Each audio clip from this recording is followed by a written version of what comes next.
اور ریپیٹ کرنے کے بعد پھر وہ ایک ایٹماسفیئر ایسا کریٹ کیا جاتا ہے کہ لوگ یہ سمجھیں کہ شاید یہ خبر ٹھیک ہے، اور وہ ساری کی ساری ایمبیگوٹی پہ بیسڈ ہوتی ہے. بالکل. سو اس لیے یہ ایک اسٹریٹجی ہے جو کہ اسرائیل کی ہے، جس میں کوشش کی جا رہی ہے کہ خدا نخواستہ ان فیک نیوز کے تھرو، کیونکہ دیکھیے ہسٹوریکلی جتنی وارز ہوئیں وہ بھی ایکچولی ڈس انفارمیشن سے سٹارٹ ہوئیں. آپ ایون سیکنڈ ورلڈ وار کو دیکھ لیجئے، فرسٹ ورلڈ وار کو دیکھ لیجئے، آپ ایون اسلامک وارز دیکھ لیجئے کہ وہ دونوں جو پروٹوگانسٹ تھے یا انٹاگونسٹ تھے، ان کو فیک نیوز اور ایک فیک پروپیگنڈا اور ان کی جو انسیکیورٹیز تھیں وہ اس طریقے سے ہائپ کی گئی، کیونکہ آپ کی انسیکیورٹیز اور انسرٹینٹی کو ہائپ کیا جاتا ہے فیک نیوز کے تھرو، کیونکہ جو چیز آپ اسرٹن کر سکیں، جس کو آپ چیک کر سکیں، وہ ظاہر ہے وہ تو فیک نیوز اس کا سہارا نہیں لیتی.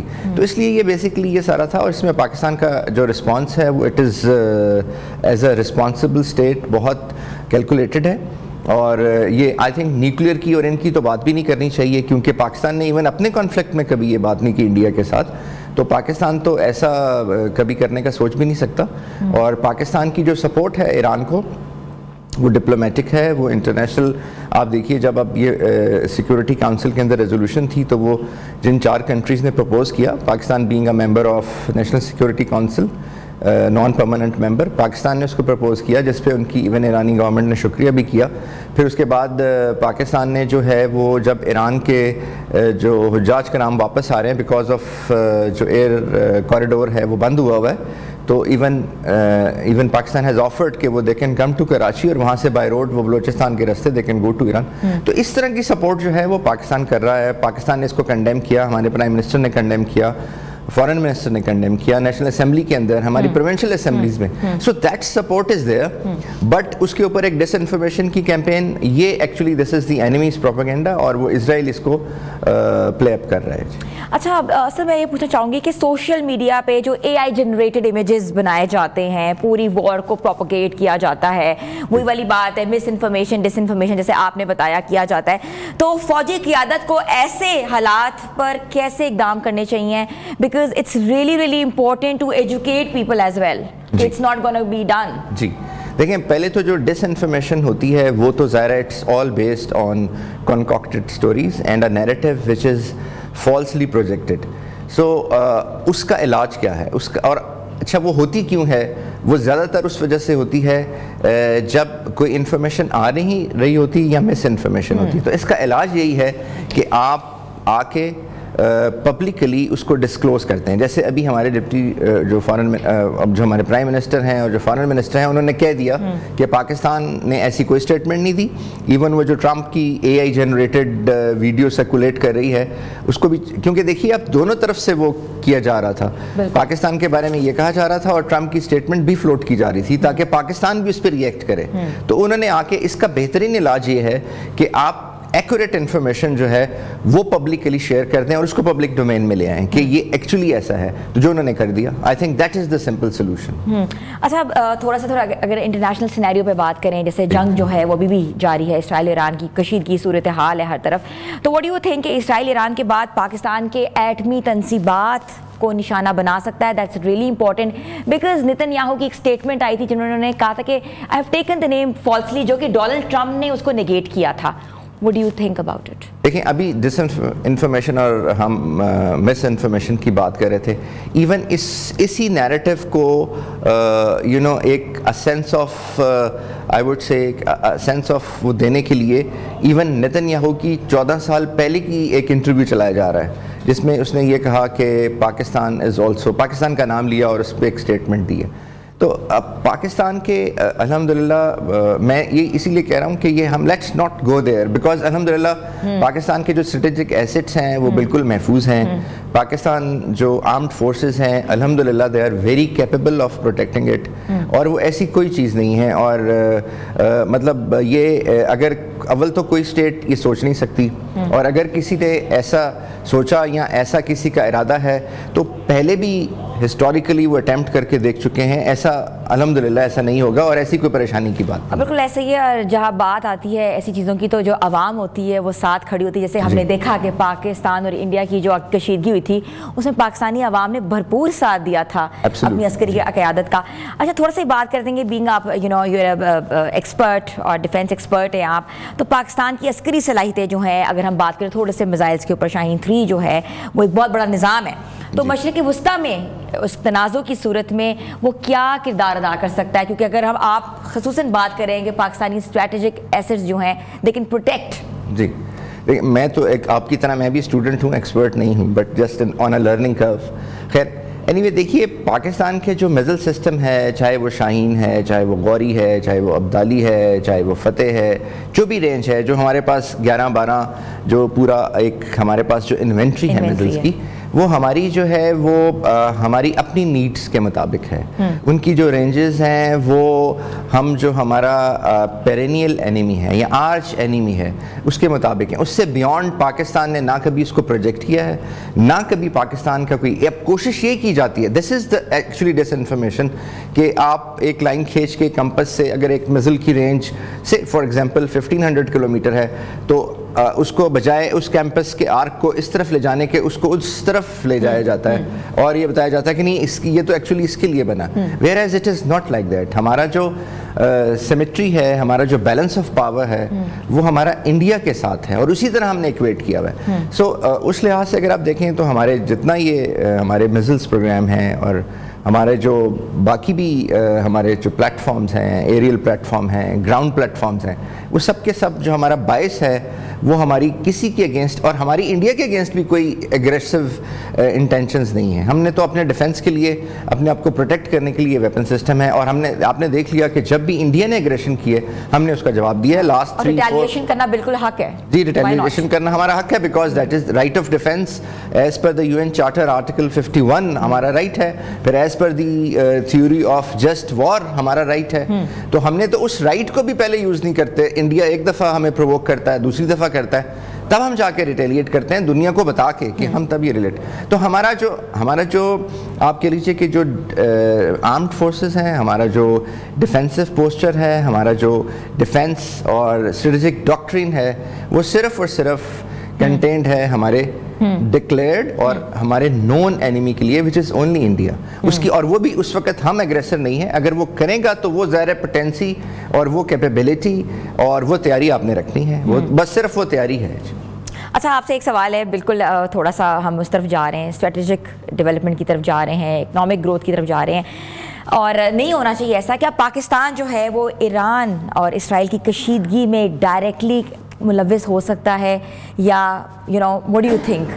ڈائریکٹلی سے مین فزیکلی آپ لائک obviously کہ براہ راست ملوث ہو سکتا ہے. اگر ایسا ہوا تو علاقائی جو انٹائرلی طاقت ہے وہ تو بالکل مرکوز ہونے کے کیا نتائج ہو سکتے ہیں؟ میرا نہیں خیال, کیونکہ دیکھیے پاکستان نے پہلے کہہ دیا کہ ہماری جو سپورٹ ہے ایران کو وہ ڈپلومیٹک ہے, وہ ہماری ہم نیبرنگ کنٹری بیکاز ہم اپنے ایرانی بہن بھائیوں کے ساتھ ہیں, بیکاز ان کے اوپر ایک مشکل وقت ہے, اور ہم نے اس کو ہم نے پروف بھی کر کے دکھایا. جو بھی اس وقت انٹرنیشنل سیکورٹی آرکیٹیکچر میں ہم ان کے لیے ہیلپ کر سکتے تھے ڈپلومیٹکلی وہ ہم نے کی ہے.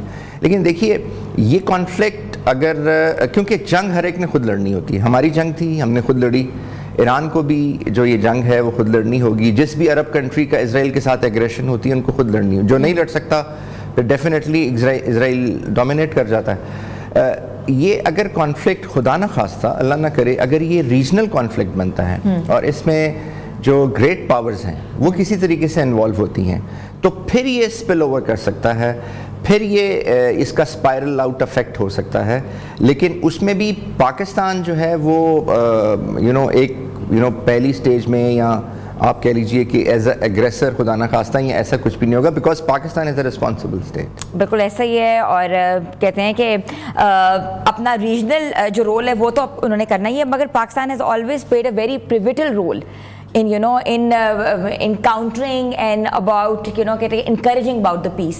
تھوڑا سا اگر ہم تھوڑا امن کے اوپر بات کریں, کیونکہ اس خطے کا امن کتنا ضروری ہے. جی دیکھیں ظاہر ہے یہ جو ویسٹ ایشیا ہے جہاں ہم تو سچویٹڈ ہیں at the conflicts of many regions. West Asia, central Asia, middle east, Indian ocean. So ہم تو ایک وہ پیوٹل اسٹیٹ ہیں جو کہ اس بیچ میں اللہ تعالیٰ نے ہمیں سچویٹ کیا ہوا ہے. تو اب اس کے لیے بہت ضروری ہے, اسی لیے میں کہہ رہا ہوں کہ پاکستان ایک رسپانسبل اسٹیٹ ہے, اور پاکستان ان ساری چیزوں کو دیکھیے.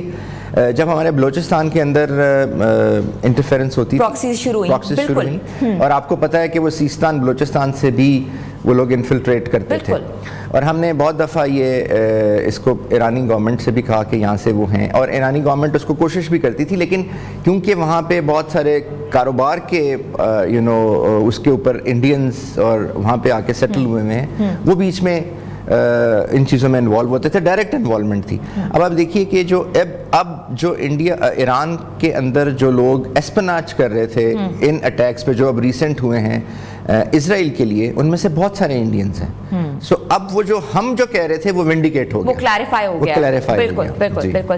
Thank you so much. It was a expert opinion from you, and no بالکل ایسا ہی ہے, اور ہم آپ کو تھینک یو کہتے ہیں. ہمارے ساتھ پروگرام میں موجود تھے ریٹائرڈ کرنل عابد لطیف صاحب, جن کا ایکسپرٹ اوپینین آپ نے دیکھا. ان کا یہی کہنا تھا کہ پاکستان ایک بہت کہتے ہیں رسپانسبل اسٹیٹ ہے, اور اس کی رسپانسبلٹی یہ ہے to encourage the peace in this central region.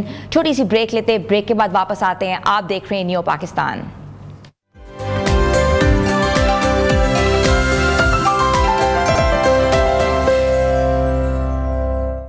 New Pakistan میں آپ کو ایک بار پھر سے خوش آمدید کرتے ہیں. آج پاکستان کی معاشی سمت کا معتبر جائزہ لیتے ہیں, جہاں حال ہی میں وفاقی اور 4 صوبائی بجٹ پیش کیے گئے. یہ بجٹ نہ صرف کہتے ہیں نا کہ قومی اقتصادی پالیسیوں کا عکس ہے, بلکہ عام آدمی کی روزمرہ زندگی پر بھی اس نے گہرے اثرات جو ہیں مرتب کیے ہیں. اور وفاق نے 2025 اور 2026 کے لیے مجموعی اخراجات میں تقریباً 7% کمی کرنے کا اعلان کیا ہے, اور فیصلہ بھی کیا ہے. البتہ دفاعی شعبے پر 20 سے 30% تک اضافی رقم مختص کی گئی ہے تاکہ داخلی خارجی چیلنجز کا مقابلہ کیا جا سکے. پنجاب نے اپنا بجٹ جو ہے بالکل ٹیکس فری کر دینے کا اعلان کیا ہے, جس میں تعلیم, صحت, زرعی سہولیات اور ڈیجیٹل, اگر ہم تھوڑے سے چیلنجز کی بات کریں تو ساتھ ہی انفراسٹرکچر پر بھی خاص توجہ دی گئی ہے. صوبے نے ترقیاتی منصوبہ پر 24 ٹریلین روپے مختص کیے ہیں, صحت پر 630 ارب جو ہیں وہ, اور تعلیم پر تقریباً 148 ارب سندھ کا بجٹ عملی نقطۂ نظر سے ترتیب دیا گیا ہے. تعلیم پر 425 ارب, صحت پر 336 ارب, پولیس کو مقامی حکومت پر 210 ارب مرتب کیے گئے ہیں. اگر ہم تھوڑی سی خیبر پختونخوا کی بات کریں تو خیبر پختونخوا نے اپنی ترقیاتی رقم میں 62% اضافہ کیا, اور سرکاری تنخواہوں سمیت ریونیو میں بہتری لانے پر بھی زور دیا ہے. جبکہ بلوچستان اسمبلی جو ہے اپنا بجٹ آج پیش کرے گی. بہت امپورٹنٹ بجٹ ہوگا بلوچستان کے حوالے سے. اب سوال یہ پیدا ہوتا ہے کہ ایک عام اگر پاکستانی گھرانہ جو ہے جس میں 5 افراد کھانے والے ہوں, اور ان کی ماہانہ جو انکم ہے وہ 50,000 سے 1 لاکھ روپے ہو, تو وہ کیسے اپنا گھر چلا سکتے ہیں, اور خاص طور پر اگر ان کو ٹیکس بھی دینے ہیں. تو ہم نے سوچا کہ کیوں نہ آج بجٹ پہ ہم پراپر اوپینین لیں, پراپر بات کریں, اور وہ بھی اگر ہم بات کرتے ہیں کہتے ہیں اکنامک ایکسپرٹ سے, تو ہمارے ساتھ پروگرام میں تو موجود نہیں بلکہ ہمارے ساتھ اسکائپ سے موجود ہوں گی انم نعیم صاحبہ. تو انم نعیم صاحبہ, میں آپ کو خوش آمدید کہتی ہوں سب سے پہلے آج اپنے پروگرام میں. السلام علیکم. جی السلام علیکم. سو مچ. آپ کو میری آواز پلیجر از آل آز. انم یہ بتائیے گا کہ جو اتنا امپورٹنٹ سوال ادھر ہے, اتنا امپورٹنٹ کوشچن ہے جو کہ رائز ہوا ہے کہ ایک پاکستانی گھرانہ ہے جس میں 5 افراد جو ہیں کھانے والے ہیں, اور ان کی جو منتھلی انکم ہے وہ 50,000 سے 1 لاکھ ہے. کیا وہ لوگ سروائیو کر سکتے ہیں جبکہ ان کو ٹیکس بھی دینے ہیں؟ دیکھیں جی, حکومت نے ابھی جو چینجز کیے ہیں بجٹ میں, اس میں کوئی شکوک و شبہات والی بات نہیں ہے کہ بہت اچھی چینجز کی ہیں, بہت پازیٹیو چینجز کی ہیں, اور اس سے انہوں نے پوری کوشش کی ہے کہ عوام کو ریلیف دیا جا سکے. لیکن اگر ہم تنخواہ دار طبقے کی بات کریں جن کی آپ بات کر رہی ہیں, تو ان کو ابھی تک ان تک یہ ریلیف پہنچنے میں ٹائم لگے گا. ٹائم اس طرح لگے گا کہ جو لوگوں نے اپنے بینک میں کوئی سہولیات لی ہوئی ہیں, کوئی ڈپازٹ کروایا ہوا ہے یا کوئی سیونگ اکاؤنٹس کھلوائے ہوئے ہیں, ان کو اس چیز کو کمپرومائز کرنا پڑے گا. اوپر سے تو چینجز آئے ہیں, لیکن نیچے چینجز مڈل کلاس تک آتے آتے اور لوور کلاس تک آتے آتے اس میں ٹائم لگے گا, کیونکہ آپ کی مہنگائی وہیں کی وہیں کھڑی ہے. اس میں کوئی خاطر خواہ کمی نہیں آئی. اس کے علاوہ آپ پیٹرول دیکھیے کہ پیٹرول جہاں ہمیں پر بیرل $10 کا پڑتا تھا اب وہ 76 کا پڑا ہے. تو وہاں پہ آپ اندازہ کریں کہ 10 اور پلس 76 کس حد تک اماؤنٹ اوپر جا چکی ہے. اور جب پیٹرول کی پرائس بڑھتی ہے تو آٹومیٹکلی ہماری ہر چیز کے اوپر وہ چیز افیکٹ ہوتی ہے. تو اس طرح عام انسان کی زندگی مشکل میں آئی ہے. آپ کسانوں کو دیکھ لیجیے, حکومت نے بہت سے ایسے منصوبے متعارف کرائے ہیں, حکومت اس میں کام کر رہی ہے, اس میں کوئی شک نہیں, لیکن کسان اب بھی احتجاج کر رہے ہیں. کسانوں تک ان کی جس طرح سے وہ محنت کرتے ہیں, جس طرح سے وہ زرعی پیداوار میں ساتھ دیتے ہیں, وہ اس طرح سے ٹارگٹ نہیں کیا جا رہا. ہمارے جو زراعت کا شعبہ ہے, زراعت کے شعبے کے اوپر مزید اگر تھوڑی سی محنت کی جائے, سبسڈی وائز اس کو دیکھا جائے, تو زراعت کا شعبہ اگر ترقی کرتا ہے تو وہ آٹومیٹکلی کسان والے ایریا کو کیٹر کر سکتا ہے. اور پیٹرول والی چیز کے اوپر اگر حکومت اس کو مزید نیچے کی طرف لے کر آتی ہے, پیٹرول کو ڈفرنٹ ٹیکس کو تھوڑا کم کرتی ہے, یا جو عام انسان کی جس کو بیسک نیسیسٹیز ہیں, بیسک نیسیسٹیز کی طرف اگر تھوڑی سی مہنگائی کم کی جائے, تو نو ڈاؤٹ یہ والا طبقہ بھی کافی حد تک بہتری کی زندگی گزار سکتا ہے. بالکل, ایگریکلچر سیکٹر میں اگر ڈیولپمنٹ ہوگی تو پورے ملک میں ڈیولپمنٹ ہوگی. آپ نے بہت صحیح کی ہے. تھوڑا سی مجھے بتائے گا کہ وفاقی بجٹ میں ترقیاتی جو اخراجات کم ہیں, دفاعی بجٹ زیادہ ہے, نارمل ایک کامنر پر کیا امپیکٹ پڑ رہا ہے اس کا؟ دیکھیے, کامن انسان پر تو 100% امپیکٹ پڑ رہا ہے اس چیز کا. ہمارے ملک میں مڈل کلاس جو ہے وہ کسی حد تک اس کی جو ایک نشاندہی تھی وہ ختم ہو چکی تھی. پچھلے جو ہمارے اکانومی کے حالات رہ چکے ہیں, لیکن اب جو حالات ہیں اس سے ایٹ لیسٹ ایک لائن جو ختم ہو گئی تھی وہ نظر آنا شروع ہو گئی ہے. جو تنخواہ دار طبقہ ہے خاص طور پہ, وہ اس حد تک اگنور ہو رہا تھا کہ ان کے لیے 2 وقت کی روٹی مناسب نہیں تھی کہ وہ 2 وقت کی روٹی خرید سکے. اس وقت جو کنڈیشن ہے ان کو ایٹ لیسٹ امید کی ایک کرن نظر آ رہی ہے. اور ہم بھی, اور یہاں پہ اگر حکومت وائز دیکھا جائے تو ہم خود مجبور ہے, گورنمنٹ خود مجبور ہے. IMF کی اتنی سخت شرائط ہے کہ ان شرائط کو حکومت ریلیف مزید دینا بھی چاہے تو نہیں دے سکتی. بالکل, کیونکہ آدھا بجٹ جو ہے وہ تو لون کی نظر ہو گیا ہے. بالکل ایسا ہی ہے, آدھا بجٹ سے زیادہ لون کی نظر ہے. جو ہم نے لون لیا, اگر ہم اس لیے ہوئے لون کو چھوٹے چھوٹے پروڈکٹیو چنکس میں تقسیم کر دیا جائے کہ اس سے مزید انکم ڈیولپ ہو, چھوٹے چھوٹے پورشن میں لوگوں کو لون دیا جائے, وہ لوگ خواتین کو لون دینے کی طرف آ سکتے ہیں کہ جو 4 دیواری میں ہیں اور گھر سے باہر نہیں نکل سکتی, وہ اپنی 4 دیواری میں کوئی دستکاری کا کام, کوئی گھریلو کام کر کے وہاں سے اکانومی میں کنٹریبیوٹ کر سکتی ہیں. اس کے علاوہ ہم لوگ اپنے ورکرز کو, اپنے مڈل کلاس طبقے کو یا اس سے نیچے والے طبقے کو کچھ ہنر سکھا کے, چھوٹے چھوٹے کورسز حکومت آفر کر کے ان کو اسکل بیسڈ امپاور کیا جا سکتا ہے. کیونکہ وہ اسکل بیسڈ امپاور ہوں گے تو ڈیفینیٹلی وہ کچھ نہ کچھ اپنا سورس آف انکم جنریٹ کریں گے, اور اس سے حکومت ہماری اکانومی میں کنٹریبیوٹ ہوگا, اور اکانومی کنٹریبیوٹ ہوگی تو ڈیفینیٹلی GDP پہ اثر پڑے گا. ابھی تک GDP کی جو پیداوار کا ہدف ہے وہ ہمیں حاصل نہیں ہوا. 4.2 ارب روپے کا ہدف اگلے مالی سال کے لیے ہم ایکسپیکٹ کر رہے ہیں. لیکن اسی کے ساتھ اگر بجلی کو دیکھا جائے تو سرکولر ڈیٹ جو ہے وہ ہمارا بڑھ چکا ہے. اور اگین IMF کی شرائط اتنی سخت ہے کہ حکومت چاہ کر بھی اس کو کم نہیں کر سکتی اور ریلیف نہیں دے سکتی. اب جس طرح دیکھیے, گورنمنٹ نے 7.5 ٹریلین کا جو بجٹ ہے وہ رکھا ہے, اور 14.5 ٹریلین FBR کے ذریعے حاصل کرنے کی پلاننگ کی ہے. اگر تو ان کی پلاننگ پازیٹیو ہے, نو ڈاؤٹ, اپروچ پازیٹیو ہے, نو ڈاؤٹ. اگر یہ اس طرح سے پراپر امپلیمنٹ ہو جاتی ہے تو بہت امید ہے کہ آنے والے کچھ عرصے میں ہم بہت حد تک بہتری کی طرف آ جائیں گے. اور یہ بہتری نہ صرف اوپر سے آئے گی, یہ نیچے کی حد تک بہتری آئے گی. ہمارا ہر جو اکانومی کلاس ہے وہ اس کو کور ہوگا, لوگوں کی ایٹ لیسٹ بیسک نیسیسٹیز پوری ہوں گی, اکانومی اسٹرانگ ہوگی, اور ڈیفینیٹلی اکانومی اسٹرانگ ہوگی تو پورا ملک اوور آل بہتری کی طرف جائے گا. بالکل ایسے ہی عالم صاحب یہ بتائے گا کہ پنجاب کا جو بجٹ ہے وہ بالکل ٹیکس فری آیا ہے. What would be the implementation and the impact on the اگر ہم تھوڑے سے متوسط طبقے کی بات کریں تو اس پہ کیا امپیکٹ ہوگا پنجاب کا جو بجٹ آیا ہے؟ پنجاب کا بجٹ جو آیا اس میں کوئی بہت ڈراسٹک قسم کا امپیکٹ تو نہیں ہوگا. اس میں یہ ہوگا کہ آپ دیکھیے, اگر ایک گھر میں 5 سے 6 افراد ہیں اور ایک کمانے والا انسان ہے اور جس کی تنخواہ 50,000 سے لاکھ روپے تک ہے, جیسے آپ نے پہلے اس چیز کو مینشن کیا, تو اس کے لیے اس مہنگائی کے دور میں اپنے بچوں کا کھانا پینا پورا کرنا ہی ناممکن کے برابر ہو جائے گا. اس کے ساتھ اگر لوگوں نے کچھ اپنی تھوڑی بہت ہینڈ ٹو ماؤتھ کی کنڈیشن کے لیے سیونگز کی ہوتی ہیں وہ کمپرومائز ہو سکتی ہیں.